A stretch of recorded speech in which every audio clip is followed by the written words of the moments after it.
ஓம் சாய்ராம், ஜெய் சாய்ராம். என் அன்பு குழந்தையே, இந்த பந்தம் நிரந்தரமாக இருக்க வேண்டுமானால் வேறு மார்க்கம் இல்லை. நீங்கள் என்னை பரிபூரணமாக நம்புங்கள். ஒளிவு மறைவு விளையாட்டுக்கள் என்னிடம் வேண்டாம். யாருடைய இதய கதவுகள் எனக்காக திறந்தனவோ அவர்களுடைய இதயத்தில் நானே நிறைந்திருப்பேன். கவலை வேண்டாம். உன் கவலைகள் எல்லாம் இந்த கற்பூரம் கரைவது போல காணாமல் போகும். உன்னை தேற்றுவதற்காகவும் உதவிகள் செய்வதற்காகவும் இதோ நான் உன்னோடு தான் இருக்கிறேன். இப்போது நீ மெல்ல மெல்ல தளர்ந்து விட்டாய். வாழ்க்கையின் மீது இருந்த நம்பிக்கையும் குறைந்து விட்டது. சுற்றி இருப்பவர்களை பார்த்தால் எரிச்சலும் கோபமும் வருகிறது. கர்மா என்று எடுத்துக்கொள்ளவும் முடியவில்லை, விதி என்று தள்ளிவிடவும் முடியவில்லை என்ற பரிதவிப்பிலேயே ஒவ்வொரு நாளையும் நகர்த்தி வருகிறாய். என் குழந்தை, பொறுமையாக இரு, சகித்துக்கொள், நம்பிக்கையுடன் இரு. என்னை நம்பி சரணடைந்தவர்கள் யாராக இருந்தாலும் அவர்களுக்கு என் உயிரையும் கொடுப்பேன். என் வார்த்தையை காப்பாற்ற நான் பாடுபடுவேன். உன் மனதில் இருந்த சகல துக்கங்களும் மாறும். இதுவரை சதா காலமும் நீ துன்பத்தை நினைத்து கொண்டு இருந்ததால் அதன் தாக்கம் இன்று வரை இருக்கிறது. இதை மாற்ற இனி எப்போதும் என் நாமத்தையே உச்சரித்து வா. அது உனக்குள் ஒரு மாற்றத்தை கொண்டு வரும். அந்த மாற்றம் உன்னை என்னிடத்திற்கு அழைத்து வரும். அப்போது உன்னை தூக்கி துடைத்து உனது துன்பங்களுக்கான நிவாரணத்தை வழங்குவேன். நீ என் பிள்ளை, உனக்காக நான் எதையும் செய்வேன். உன் மூலமாக நடத்தப்படும் எந்த ஒரு நிகழ்வும் உன்னால் நடப்பவை அல்ல, உன்னை வைத்து நடத்தப்படுகின்றன. நீ ஒரு கருவி. தேவைப்படும் போது நீ தேர்ந்தெடுக்கப்படுவாய். உன்னை சுற்றி இருப்பவர்கள் திடீரென தாழ்ந்து போகும்போதும் வீழும்போதும் அழும்போதும் அது அவர்கள் கர்மாவினால் வந்தது என்பதை உணர்ந்து அமைதியாக இரு. எதை பார்த்தும் நீ பயப்படாதே. நான் எதுவரை உன்னை அசைக்க முடியாத நம்பிக்கையாக இருக்கின்றனோ அதுவரை உனக்கு எந்த தீங்கும் வராது. உனது கரங்கள் கால்கள் திடப்படுத்தப்படும். உன்னை நம்பி வருபவர்கள் யாராக இருந்தாலும் மனப்பூர்வமாக உதவி செய். திரும்ப வரும் என பலனை எதிர்பார்க்காதே. உன்மேல் பொறாமை உள்ளவர்களை பார்த்தும் உனக்கு விரோதமாக பேசி திருபவர்களை பார்த்தும் நீ பயப்படாதே. என்னை மீறி யாரும் உன்னை நெருங்க முடியாது. பாதி தூக்கத்தில் கண் விழித்து தாயை தேடும் குழந்தையைப் போல் எங்களின் மகிழ்ச்சியிலும் கஷ்டத்திலும் தந்தையை நாம் காண நம் கண் தேட வேண்டும். எல்லா துன்பங்களிலிருந்தும் விடுபட போகிறாய். விரைவில் நல்ல சந்தோஷமான நிகழ்ச்சிகள் நடைபெற உள்ளது. நான் உன்னை விட்டு விலகுவதும் இல்லை, உன்னை கைவிடப் போவதும் இல்லை. நான் இருக்க கவலை ஏன்? உன் கவலை தற்காலிகமே. விரைவில் உன் கவலையை தீர்ப்பேன். என்னை நம்பு. நித்தம் ஒவ்வொரு குழப்பம், புதிய புதிய எண்ணங்கள், அவைகள் உன்னை ஈர்க்கும். அதை தாண்டி வழியில் ஏற்படும் தளங்கள், இவைகள் எல்லாம் உன்னை மாற்றத்தான். அதை தெளிவாக புரிந்து கொள். ஒரு விஷயம் உன் முன் நடக்கிறது, அதை எதிர்கொள்ள நினை. தப்பித்து ஓட பார்த்தால் அது உன்னை துரத்தத்தான் செய்யும். நீ ஓடும் ஒவ்வொரு தருவாயிலும் அதனால் வழிகளுக்கு ஆளாவாய். அதற்கு நீ அதை ஏற்று அதில் பக்குவப்பட்டு அதை தாண்டு வருவதில்தான் உண்மையான வாழ்வின் சாராம்சம் அமைந்துள்ளது. நிகழ்வு என்ன நடந்தாலும் உன் மனம் தெளிந்த நீரான கடல் போல் சம அளவாய் நிற்க வேண்டும். கடல் சீற்றத்தால் பொங்கி வரும் தண்ணீர் உள்ளே செல்லும். என்றைக்காவது கடல் நீர் வற்றியது என ஒரு நிகழ்வு நடந்தது உள்ளதா? 1000 மாற்றங்களை கடந்து வந்த பிறகுதான் கடல் தன் சம அளவில் நிலைக்க முடியும். ஐம்பூதங்களில் ஒன்றாலான கடலுக்கே இந்த பரீட்சை என்றால் ஐம்புலன்களான மனித உடலில் இருப்பவர்களுக்கு எத்தனை பரீட்சை? அந்த பரீட்சை தான் இது. நீ பாதி அளவில் தாண்டி விட்டாய். நம்பிக்கை, விசுவாசம், பொறுமை, பக்தி, அன்பு என எல்லாவற்றிலும் வென்ற நீ பாதி கடலின் சம அளவா இன்று இருக்கிறாய். ஆனால் உனக்கான உயர்வான இடத்தில் வந்தவுடன் உனக்கு தோன்றும் அகங்காரம் அது மிக தந்திரமான ஆயுதம். அதன் பிடியில் ஈர்க்கப்படுவது சுலபம். இதை அகங்காரம் என்று உணர்ந்து அதிலிருந்து வெளியே வருவது என்பது சிக்கலான ஒன்று. அதற்கு நீ செய்ய வேண்டியது அமைதியான மொழிகள், வாக்குவாதம் இல்லாமல் இருப்பது. ஏவிய அம்புகளுக்கு குறிக்கோள் ஒரு திசைதான். ஆனால் ஏவப்படாத அம்புகளுக்கு குறிக்கோளான திசையாய் இருக்கும் வழிகள் அதிகம். என்றைக்கும் தன்னை ஒரு இடத்தில் தாழ்த்தி நினைப்பவர் வாழ்வில் உயர்ந்து இருப்பார். அதை நினைவில் வைத்துக்கொள். நீ என் பரிபூரண அருளும் ஆசீர்வாதமும் அன்பும் பெற்ற என் பிள்ளை. உன்னை விட்டு நான் விலகுவதும் இல்லை, விலகி போகும்படி நான் சொல்வதும் இல்லை, செய்வதும் இல்லை. நான் உனக்கு கொடுக்க இருப்பது நீ எதிர்பார்த்ததை விட ஒரு படி மேலாக இருக்கும். உன் முன்னும் பின்னும் நிழலாக நான் வருவேன். முன்னே செல்லும் தந்தையாக, பின்னே வரும் தாயாக தொடர்ந்து உன்னை காப்பேன். உன் கவலைகள் மறந்து நீ மகிழ்ச்சியாக வாழ உனக்கு நல்ல வழிகளை ஏற்படுத்தி தருகிறேன். உன்னுடைய உயிராகவும் உன் மூச்சாகவும் உன் நம்பிக்கையாகவும் உன் வாழ்வின் வழிகாட்டியாகவும் என்றும் நான் இருப்பேன். இந்த பந்தம் நிரந்தரமாக இருக்க வேண்டுமானால் வேறு மார்க்கம் இல்லை. நீங்கள் என்னை பரிபூரணமாக நம்புங்கள். ஒளிவு மறைவு விளையாட்டுக்கள் என்னிடம் வேண்டாம். யாருடைய இதய கதவுகள் எனக்காக திறந்துள்ளனவோ அவர்களுடைய இதயத்தில் நானே நிறைந்திருப்பேன். வாழ்க்கையில் நிம்மதி, வெற்றி, சந்தோஷம் என எல்லாம் உனக்கு இனிமேல் தென்றலாய் உன்னை சிலர்க்க வைக்கப் போகிறது. உனது கர்ம வினைகளை தீயிலிட்டு எரித்துவிட்டேன். உனக்கான நல்ல எதிர்காலத்தை உருவாக்கிவிட்டேன். இனி உனக்கு பொற்காலமே. வாழ்க்கையில் நாம் போகின்ற பாதையில் தடங்கள் வராமல் இருந்தால் நீ சரியான பாதையில் போகவில்லை என்று அர்த்தம்.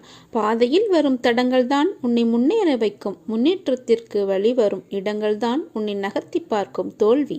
அந்த தோல்வி உன்னை தாழ்த்தவோ வீசவோ அல்ல, இருந்த நிலையிலிருந்து உச்சாணி உயரத்தை தொட. நீ என்றும் பழுத்த காயாகவோ கனியாகவோ பட்டு போய் விழமாட்டாய். நீ கீழே விழுவது வீழ்ச்சி அல்ல, விதையாய் கீழே உன்னை நான் தூவுகிறேன். அப்படி தூவிய விதையான உன்னை வரலாறு காணாத உயரத்தில் உயர்த்த எடுக்கும் புது முயற்சிகள் தான் இவை. அவை உனக்கு புதியது, அதனால் அவைகள் உன்னை தள்ளாட வைக்கும். ஒரு விதை மண்ணில் விழுந்து சிறிது காலம் தன் வளர்ச்சிக்கு வெளியில் தான் இருப்பதை காட்டிக்கொள்ளாது. பிறகு செடியாய் மரமாய் வளரும். அப்படி தன் வளர்ச்சியை காண்பிக்க முதலிலே தன் இருப்பிடத்தை பலமாக்கிக் கொள்ளும். அப்போது அது எதிர்நோக்கும் பிரச்சனைகள் நிறைய. அதை போலத்தான் நீயும் இருக்கிறாய். நீ விழுந்து இருந்திருக்கலாம், ஆனால் அதை தோல்வி என்று கருதாதே. எழுந்து வானமாய் படர்ந்து நிற்கும் அளவிற்கு உயரப்போகிறாய். அதற்குத்தான் இந்த சர்க்கல் என்பது கீழே விழ அல்ல, மேலே உயர்ந்து செல்ல. உன்னை விதையாய் உன் வாழ்க்கையில் புதிய பாதையில் உன்னை தூவி உள்ளேன். சிறிது கடினமாக இருந்த வழிகள் அது உனக்கு உணர்த்தும் பாடமாக இருக்கலாம். ஆனால் நிச்சயம் நீ உயர்வாய். என்ன இப்படி சொல்கிறீர்கள் என்கிறாய்? நான் சொல்வது கால நேரம் பார்த்து சொல்கின்ற சொல் அல்ல, எந்த காலத்தில் நடக்கும் என்ற சொல். எதிர்காலத்தில் உன் காலம் என்று சொல்லப்படும் அளவிற்கு நடக்கும். அதற்கு மறைமுகமாக நான் சொல்லும் சொல் எதிர்காலம் கொஞ்ச தூரம்தான், அதனால் தான் தாமதமாகிறது என்று நினைக்கிறாய். ஆனால் அது தாமதமில்லை, உன்னை நீ தயாராக்கி கொள்ளும் காலம் இது. வெற்றிக்கான காலம் வந்து விட்டது. இதில் நீ நிச்சயம் ஜெயிப்பாய். நீ நினைக்கும் எதையும் யாராலும் தடுக்க முடியாது. தைரியமாக இரு, ஜெயிக்கப் போகிறாய். உன்னை ஆசீர்வதித்து விட்டேன், நல்லதே நடக்கும். வாழ்க்கையில் சில நிகழ்வுகள் காரணமின்றி நடக்காது, எல்லாம் உனக்கான நன்மை என்று நினைத்துக்கொள். எதிர்மறையிலும் நேர்மறையாய் யோசித்து செயல்படு, எல்லாம் நன்றாக முடியும். உனக்கு நான் இருக்கிறேன் என்பதை ஒரு நாளும் மறவாதே. பொறாமை என்கிற வேண்டாத குணத்தை பொறுத்தவரை நமக்கு எந்த விதமான லாபமோ நஷ்டமோ கிடையாது. பொறாமை என்பது இன்னொருவருக்கு கிட்டிருக்கும் லாபம் அல்லது வளம் கண்டு தாழாமை. வேறு ஒருவருக்கு ஒரு அதிர்ஷ்டமோ செல்வாக்கோ கிட்டிவிட்டால் நம்மால் அதை சகித்து கொள்ள முடியாமல் அவதூறாக பேசுகிறோம். அவருக்கு நஷ்டம் ஏற்பட்டு விட்டால் மகிழ்ச்சி அடைகிறோம். இது நல்லதா? அந்த மனிதன் வளம் பெற்றால் நமக்கு என்ன நஷ்டம் ஏற்பட்டு விட்டது? ஆனால் ஜனங்கள் இப்படி சிந்திப்பதில்லை. அவனுக்கு நலம் கிட்டினால் நாமும் மகிழ்வோமே, நமக்கும் நலம் கிட்டியது, நாமும் பாக்கியசாலிகள் என எண்ணுவோமே. அல்லது அதே நலம் நாமும் பெறுவோம் அல்லது பெறுவதற்கு முயற்சி மேற்கொள்வோம். அதுவே நமது விருப்பமும் தீர்மானமுமாக இருக்க வேண்டும். நம்மிடமிருந்து அவன் எதை எடுத்து சென்று விட்டான்? ஒன்றும் இல்லை. அவனுடைய கர்மாவின் பலனாக அவன் வளம் பெற்றான். அப்படி இருக்க அதை கண்டு நாம் ஏன் பொறாமைப்பட வேண்டும்? ஆகவே முதலில் பொறாமையை விட்டுவிடுங்கள். உன்னை நாடி வரும் மனிதரையோ உயிரினத்தையோ வரவேற்று உபசரியுங்கள். ஏதோ ஒரு தொடர்பு இருந்தால்தான் அவர்கள் வருகிறார்கள். தாகத்திற்கு நீரும் பசித்தோர்க்கு ரொட்டியும் உடுத்த ஆடையும் அழியுங்கள். கடவுள் அகம் மனம் மகிழ்ந்து உங்களை வாழ்த்துவார். உங்களிடம் அவதூறு பேசுவர்களிடம் வெறுப்பை காட்டாதீர்கள். பொறுத்து கொண்டால் உங்களுக்கு மகிழ்ச்சியே கிட்டும். உலகமே தலைகீழ் சுழன்றாலும் நீங்கள் இருக்கும் இடத்தில் இருங்கள். உங்களை சுற்றி நடப்பதை அமைதியுடன் கவனியுங்கள். எனக்கும் உங்களுக்கும் இடையே இருக்கும் சுவரை உடையுங்கள். அப்போதுதான் பாதை தெளிவாகும். எல்லாருக்கும் இறைவன் ஒருவனே எசமானன். அவர் செயலே அற்புதமானது, அலாதியானது. இறைவனை பணிந்து வேண்டினால் எல்லா நலமும் கிட்டும். அவர் நமக்கு எது நல்லதோ அதையே செய்வார் என்று நம்புங்கள். காலம் கடந்தாவது நமக்கானது நம்மை வந்தடையும். பொறுமை, நம்பிக்கை, இதை மட்டும் கைவிடாதீர்கள். காலம் கடந்தாலும் நமக்காக படைக்கப்பட்டது நம்மை வந்தடையும். நம்முடன் இருப்பது நம் சாய்தேவா. உனக்கான நல்ல நேரம் ஆரம்பித்து விட்டது. இனி நீ வெற்றி பாதையில் பயணிக்கப் போகிறாய். உன்னுடைய கஷ்ட காலத்தில் உன்னுடன் எப்படி துணை இருந்தேனோ அதே மாதிரியே உன்னுடைய வெற்றிக்கான காலங்களிலும் உன்னுடன் நான் இருக்கப் போகிறேன். நான் உனக்கு துணை இருக்கையில் நீ பயப்படவோ கலங்கவோ தேவையிருக்காது. நான் கொடுக்கும் ஆசீர்வாதங்களை முழுமையாக அனுபவிப்பாய். அன்றைக்கும் நீ அழுவாய், சாயப்பா நான் கேட்டதையெல்லாம் தந்து விடுகின்றாயே என்ற மகிழ்ச்சியில். ஜெயித்து கொண்டே இரு. நீ வளரும் வரை அல்ல, உன்னை வெறுத்தவர்கள் உன்னை பார்த்து வியக்கும் வரையும் வாழ்த்தும் வரையும்.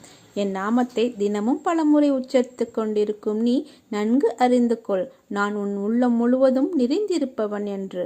உன் மனக்கவலைகள் அனைத்தையும் அழித்து உனக்கு நல் வாழ்க்கையை அமைத்து தருவேன். வாழ்க்கையில் நாம் கற்றுக்கொள்ள வேண்டியதும் வாழ்க்கை நமக்கு கற்றுக் கொடுப்பதும் ஒன்றுதான். வெறுப்பவர்களை தேடாதே, விரும்பியவர்களை வெறுக்காதே.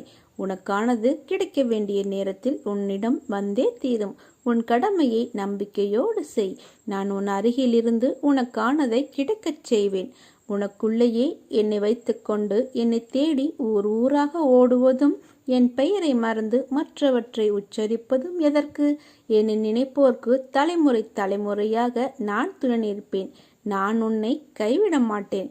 நீ பயப்படும்படி எதுவும் நடக்காது. நான் உன்னுடன் இருக்கிறேன்.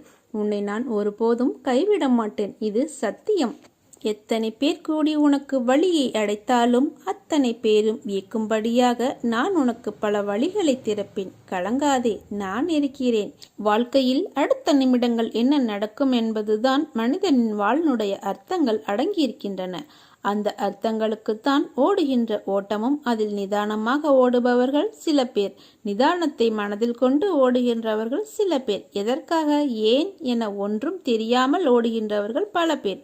உன் சாயப்பா இந்த தற்போதைய உலகத்தை பார்க்கும்போது விடுவது அதில் ஓட்டம் மட்டும்தான் கண்களுக்கு தெரிகிறது. ஏதோ சிறு சிறு இடத்தில் அன்பு, பரிவு, பாசம் என சிலரின் மனதில் பார்க்க முடிகிறது. அப்படிப்பட்ட சூழலில் என் பிள்ளைகளான நீங்கள் என் கண்களுக்கு வித்தியாசமாக தெரிகிறீர்கள். நேர்மறை உலகில் நேர்மறையான சூழ்நிலைகளான நேரத்தில் மனிதர்களிடத்தில் வாழ்வது சுலபம். ஆனால் நேர்மறை உலகம்தான். ஆனால் சில மோசமான எதிர்மறையான குணங்களை நீ உன் எதிரில் உள்ளவர்களிடத்திலிருந்து கடந்து வருகிறாய். இது வெள்ளத்தில் தத்தளித்தவனுக்கு அவன் முங்கும் நேரத்தில் அவனுக்கு கிடைத்த கைப்பிடி என்பது அவன் உயிர் காக்கும் தெய்வம். அந்த நேரத்தில் அதுதான் உன் இப்போதைய வாழ்க்கையின் நிகழ்வு. நீ எதற்கும் பதைக்காதே. என் கை என்பது உன்னை காக்கும். விரைவில் உன்னை மேலோங்கி உன்னை பார்த்து நகைத்தவர்களுக்கு முன்னிலையில் நிமிர்ந்து பார்க்க உன்னை செய்வேன். நீ வைரக்கல். உன்னை வடிவம் கொண்டு வந்து வெளிச்சத்தின் பேர் ஒளியைப் போல் வீசவே நான் உனக்கு இவற்றையெல்லாம் நிகழ்த்துகிறேன். நீ இந்த துவாரகமாயி தாய் தேகத்திலும் குருதியிலும் இருந்து பிறந்த என் பிள்ளை நீ.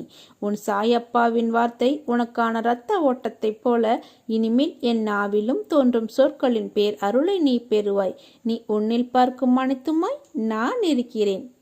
உலகத்தில் என்ன மாறினாலும் நகன்றாலும் உன் தந்தை சாய்தேவா துவாரகமாயி தாயி, நான் உன்னை விட்டு ஒருபோதும் அகல மாட்டேன். உன்னில் எப்போதும் நான் இருப்பேன். நீ என்று என்னை சாயப்பா என்று அழைத்து உன்னிடத்தில் நான் என்னும் சொல்லுக்கு சாய்தேவா என்ற அர்த்தத்தை கண்டுபிடித்தாயோ அன்றே உன்னுள் நான் ஐக்கியமாகிவிட்டேன். அதனால் எல்லாம் சரியாகிவிடும். எதற்கும் அஞ்சாதே. என் பிள்ளை என்னிடம் அடம்பிடிக்கும், கோபப்படும், சண்டையிடும். எல்லாம் உன் தாயி பொறுத்து கொள்வாள். உனக்கு நல்ல நேரம் தொடங்கிவிட்டது. இதோ உன்னை தேடி உன் வீட்டிற்கே நான் வந்துவிட்டேன். தங்கமே, அனுதினமும் இந்த அப்பாவின் நம்பிக்கையுடனும் பொறுமையுடனும் மடங்கி வந்தாய் அல்லவா? அதனால் உன் பிரச்சனையை தீர்க்க நான் ஓடோடி வந்துவிட்டேன். நீ மிகவும் நன்றாக வாழ்வாய். இனிமேல் எல்லாம் நல்லதே நடக்கும். உன்னை ஆட்டைப்படுத்த மிகப்பெரிய பிரச்சனை ஒன்று தீரும் நேரம் இதுதான். நம்பிக்கையுடன் இரு. அப்பா நான் இருக்கிறேன் உன்னோடு. உனது கனவு விரைவில் பூர்த்தியாகும். உனது எண்ணங்கள் நிறைவேறும். உன்னை தேடி அதிர்ஷ்டம் வரும் நேரம் இது. உன்னை விட்டு சென்ற எதையும் நினைக்காதே. நீ நினைப்பதற்கு அது தகுதியற்றது. கஷ்ட காலங்கள் முடிவுக்கு வந்துவிட்டது. இழந்தவை அனைத்தும் வந்தடையும்.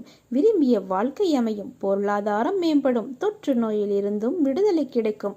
நெருங்கிய உறவு உன்னை தேடி வரும். நல்ல செய்தியும் உன் செவிகளில் வந்து விழும். நான் இருக்கிறேன், கலங்காதே. சாயப்பா இருக்க உனக்கென்ன கவலை? உனக்கு விடிவு காலம் பிறந்து விட்டது. உங்கள் இல்லத்தில் நான் அடியெடுத்து வைத்து விட்டேன். இனி உனக்கு ராஜயோகம்தான். பிறருக்கு ஏதாவது கொடுக்க வேண்டும் என்று நினைத்தால் நம்பிக்கையையும் அன்பையும் கொடுங்கள். ஆயுள் முழுவதும் அதுவே உங்களுக்கு போதுமானதாக இருக்கும். நல்ல எண்ணங்களாலும் கருணை உள்ளங்களாலும் உருவான ஓவியம்தான் நம்ம சாய்பாபா. உனக்கு ஏன் இத்தனை கேள்வியும் கொதிப்பும்? உன் மனதில் இருக்கும் அனைத்தையும் நான் அறிவேன். நான் பெற்றெடுத்த பிள்ளை, என் பிள்ளை நீ. உன்னை விட்டு நான் எப்படி போவேன் என்று நீ எப்படி நினைக்கலாம்? உன்னை வலுப்படுத்தவே வந்துள்ளேன். நீ அறிந்தது இந்த ஒரு ஜென்மத்தில்தான் நான் உன்னுடன் இருக்கிறேன் என்று. ஆனால் எல்லா ஜென்மத்திலும் உன்னுடன் தான் நான் இருந்தேன். இப்போதும் இருப்பேன், இனியும் இருப்பேன். உன் உயிரின் அகண்டமாய் உன்னுடன் தான் நான் இருப்பேன். உனக்கான எல்லாம் நான் தருவேன். கொஞ்சம் காலம் பொறுத்து கொண்டாய், இன்னும் கொஞ்சம் பொறுத்துக்கொள். உன்னை புறக்கணித்தவர் உன்னை தேடி நீ காட்டிய அன்பானது தூய்மையானது என்று உணர்ந்து வருவார்கள். உன் அன்புக்காக ஏங்கி உன் அருமையை புரிந்து வருவார்கள். உன் ரணப்பட்ட மனதிற்கு மருந்தாக நான் சுகம் அளிப்பேன். இப்போது உள்ள மனநிலை கஷ்டங்களை பார்த்து மறுத்து போய் கண்ணீர் வற்றி இருக்கிறாய். அதை அனைத்தையும் நான் மாற்றி அமைப்பேன். நீ என் மேல் கொண்ட பக்தியானது உலகை விட பெரியது. உன்னை என் பிள்ளை என்று சொல்லும் போது ஏற்படும் ஆனந்தத்தை வார்த்தைகளால் சொல்லி உணர வைக்க முடியாது. என் பிள்ளைக்கு வாழ்க்கையில் நல்ல விஷயங்கள் அடியெடுத்து வைக்கும் காலம் வந்துவிட்டது. நீ என் பிள்ளை, அன்புக்கு பெயர் கொண்ட பிள்ளை. உன் மனதில் குதர்க்கமான எண்ணங்கள் எழுந்தால் அதை விட்டுவிடு. அதை பெரிதாக எடுக்காதே. மனமும் புத்தியும் நமக்கு பாதி நண்பன், பாதி எதிரி.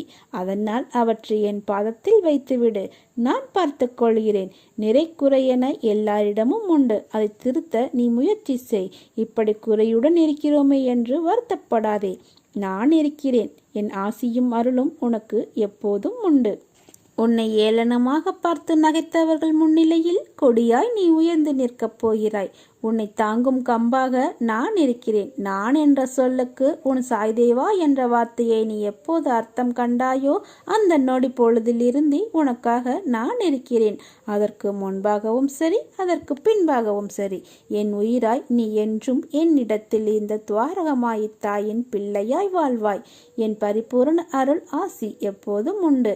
உன் கண்ணீரை துடை. உன் கண்களிலிருந்து கண்ணீர் வழியக்கூடாது. இது உன் உயிராய் நினைக்கும் உன் சாய்தேவா, உன் சாயப்பா, உன் துவாரகமாய் தாயின் ஆணை. நிச்சயம் வாழ்வில் நீ சந்தோஷமாக இருப்பாய். என் அனுக்கிரகத்தால் இந்த பிறவியில் என்னை இப்படி ஆராதிக்கின்றாய். அப்படி என்னை வணங்கும் அவகாசம் உனக்கு கிடைத்ததே ஒரு யோகமாகும். நீ எமக்கு இப்பிறவிக்கு சாட்சி. நான் உன் பூர்வ ஜென்மங்கள் அனைத்திற்கும் சாட்சி. ஆகவே கவலைப்படாதே. துன்பம் வந்தாலும் ஒரு நாள் முடிய போகிறது என்ற உண்மையை உணர்ந்து கொள். இனி உனக்கு நிரந்தரமான வெளிச்சமாக நான் இருப்பேன். நீ சந்தோஷமாக இரு. உன்னுடைய கவலைகளை என் பாதத்தில் சமர்ப்பித்துவிட்டு நிம்மதியாக நித்திரைக்கொள். சோதனையை கொடுத்த கடவுளுக்கு வெற்றியை கொடுக்க ஒரே ஒரு நொடி போதுமானது. தெளிவாக இரு. மூச்சியை கைவிடாதே. இலக்கில் கவனமாயிரு. எனக்கு பூஜை எப்படி செய்ய வேண்டும், எப்போது செய்ய வேண்டும், எங்கே செய்ய வேண்டும் என்ற ஆலோசனைகளுக்கு இடம் கொடுக்காதீர்கள். உன் இதயம் எனக்காக எங்கும் எங்குகிறதோ அங்கு நான் இருக்கிறேன். உன் பாரத்தை சுமக்க எனது துவாரகாவில் காத்து கொண்டிருக்கிறேன். கலங்காதே. வாழ்க்கையில் துணிந்து போராடு. எந்த சூழ்நிலையிலும் யாரையும் வெறுத்து ஒதுக்க நினைக்காதே. கடும் சொற்களால் பேச நினைக்காதே. உனது பாரத்தை முழுவதுமாக என் மீது நம்பிக்கையாக வைத்து செலுத்து. நான் தயாராக இருக்கும்போது எதற்காக நீ கவலைப்படுகிறாய்? நீ படும் வேதனையில் இருந்தும் உன்னை நான் விடுவிப்பேன். உனக்கு ஏற்பட்ட பல கஷ்டங்கள், கடன் தொல்லைகள், இவைகளிலிருந்து உன்னை விடுவிக்கப் போகிறேன். இதுவரை நீ நேர்முகமாகவும் மறைமுகமாகவும் நீ பட்டது எல்லாம் போதும். காலத்தின் கட்டாயம் உனது கர்ம பலன்களை அனுபவிக்க வேண்டிய சூழ்நிலை. ஆனால் இப்போது இதிலிருந்து உன்னை முழுவதுமாக உன்னை விடுவித்து விட்டேன். மகிழ்ச்சியாக இரு. வாழ்க்கையில் ஏற்றம் பெறுவாய். அனைத்திலும் வெற்றி பெறுவாய். நான் உன்னுடன் இருக்கும்போது வீணாக அழுதாதே. அழுதது போதும். எவரவர் துற்றினாரோ அவர் பார்க்கும்படி நீ உயர்ந்து நிற்கப் போயாய். நல்லதை மட்டும் நினை. நல்லதை மட்டுமே பேசு. முடிந்தவரை உதவி செய். கவலைப்படாதே. அப்பா நான் இருக்கிறேன். இனி நீங்கள் ஒன்றை பேசும் முன்பு உங்கள் இஷ்ட தெய்வத்திடம் அனுமதி பெறுங்கள். இறைவா, இதை நான் பேசுவதில் உனக்கு சம்மதமா என்ற பிரார்த்தனையில் உங்களது சிறிது நேரம் செலவாகட்டும். அது செலவல்ல, ஆன்மீக முதலீடு என்பது பயிற்சி செய்ய செய்ய உங்களுக்கு புரியும். ஒருவருக்கு ஒரு பொருளை எடுத்து கொடுக்கும்போது கையை அலம்பிக்கொண்டு கை சுத்தத்துடன் கொடுக்கிறார்கள். அதுபோல் ஒவ்வொரு சொல்லையும் சொல்லிட ஓரிரு நாம ஜபத்தை சொல்லிவிட்டு ஆரம்பிங்கள். அதுவே உங்களுக்கு மந்திர கவசத்தை தந்துவிடும். வாழ்க்கையில் எல்லோருக்கும் எல்லா விஷயத்திலும் தடைகள், நிர்பந்தம் என்ற ஏதோ ஒன்று வரத்தான் செய்யும். அதை தாண்டி வருவதுதான் மனதைரியம். உன்னால் இது முடியும், உன்னால் முடியாது என நினைத்து அனைத்து விஷயங்களையும் செய்து முடிக்கப் போகிறாய். அதற்கான காலத்தை நீ தொட்டு விட்டாய். உன் லட்சியம் இனி வெற்றியை நோக்கி செல்லும் அம்பு போன்றது. அம்பு திசை மாறி செல்லாது. அதை போலவே தான் உன் லட்சியமும். அதை நோக்கி நீ செய்யும் முயற்சிகள் உன் பாபாவின் வார்த்தை உனக்கான இரத்த ஓட்டத்தை போல. அதனால் நீ எதற்கும் பயப்படாதே, கலங்காதே.